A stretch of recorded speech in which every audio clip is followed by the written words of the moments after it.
आम चूंडू कहिड़ी आदमशुमारी ते करायूं वञनि। वज़ीर आज़म शहबाज शरीफ जी सदारत हेठि गडियल मुफ़ादनि वारी काउंसिल जो इजलास जारी। नई आदमशुमारीअ जे नतीजनि समेत मुख़्तलिफ़ मामलनि ते गौर। इजलास में चइनी सूबनि जा वॾा वज़ीर ऐं लाॻापियल इदारनि जा अमलदार शरीक। आम चूंडू नए डिजिटल आदमशुमारी या पुराणी आदमशुमारी तहत कराइण वारनि ऑप्शन्स ते गौर। सूबाई हुकूमतूं आदमशुमारीअ बाबति पंहिंजो मौक़िफ़ पेश कंदियूं।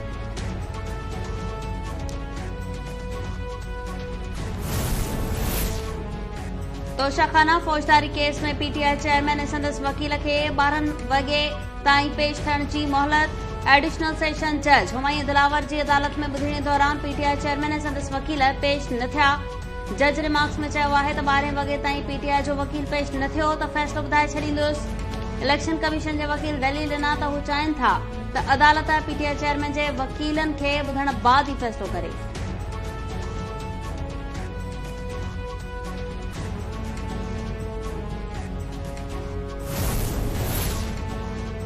पीटीआई चेयरमैन तोशाखाना केस में इस्लामाबाद हाईकोर्ट जो फ़ैसिलो सुप्रीम कोर्ट में चैलेंज करे छॾियो। दरख़्वास्त गुज़ार मौक़िफ़ इख़्तियार कयो त एडिशनल सेशन जज हुमायूं दिलावर जे रवैये ख़िलाफ़ इस्लामाबाद हाईकोर्ट में दरख़्वास्त दाख़िल कराई। अदालत वरी साॻिए ई जज खे केस मोकिले छॾियो। हाईकोर्ट जो 4 अगस्त वारो फ़ैसिलो कलदम करार ॾिनो वञे।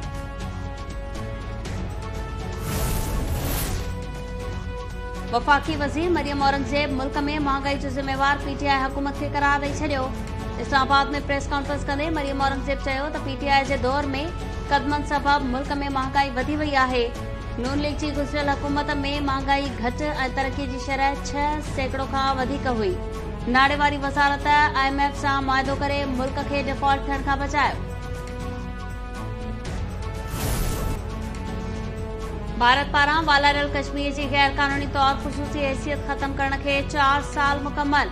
पाकिस्तान समेत समूरी दुनिया में कश्मीरी यौम इस्तेहसाल मल्हाए रहिया आहिनि। वालारियल कश्मीर में बि कश्मीरनि पारां कारो ॾींहुं मल्हाए पियो वञे। मुल्क जे मुख़्तलिफ़ इलाइक़नि में कश्मीरनि सां यकजहतीअ जे इज़हार लाइ रैलियूं। इस्लामाबाद में वज़ीर आज़म जे ख़ासि मावन कमरुज़्ज़मा कायरा जी अॻवानी में रैली कढी वई। गडियल क़ौमुनि खां वालारियल कश्मीर बाबति ठहराउनि ते अमल दरामद कराइण जो मुतालबो।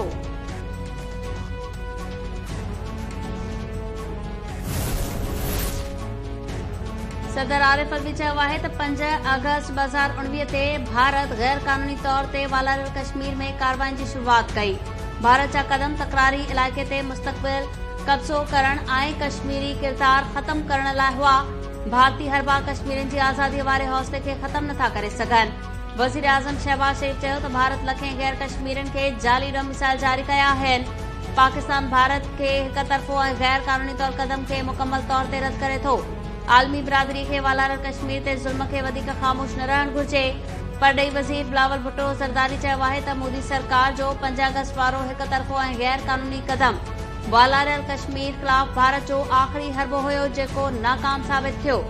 वालारियल कश्मीर जी ख़ुसूसी हैसियत तब्दील करण वारी हरकत सां भारत दुनिया में अकेलो थी वियो आहे।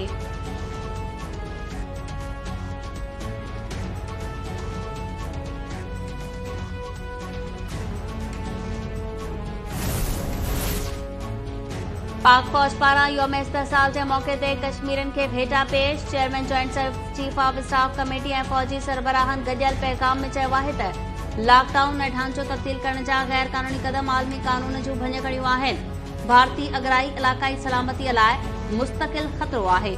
ख़िते में जटादार अमन ऐं इस्तेहकाम लाइ वालारियल कश्मीर जो हल गडियल क़ौमुनि जे ठहराउनि मूजिबि अणितर आहे।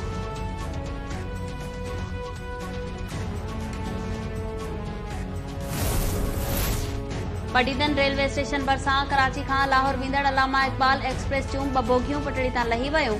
को बि जानी नुक़सान न थियो। 8 कलाकनि खां पोइ ट्रेन खे अपग्रेड डाउन ज़रिए मंज़िल ॾांहुं रवानो कयो वियो।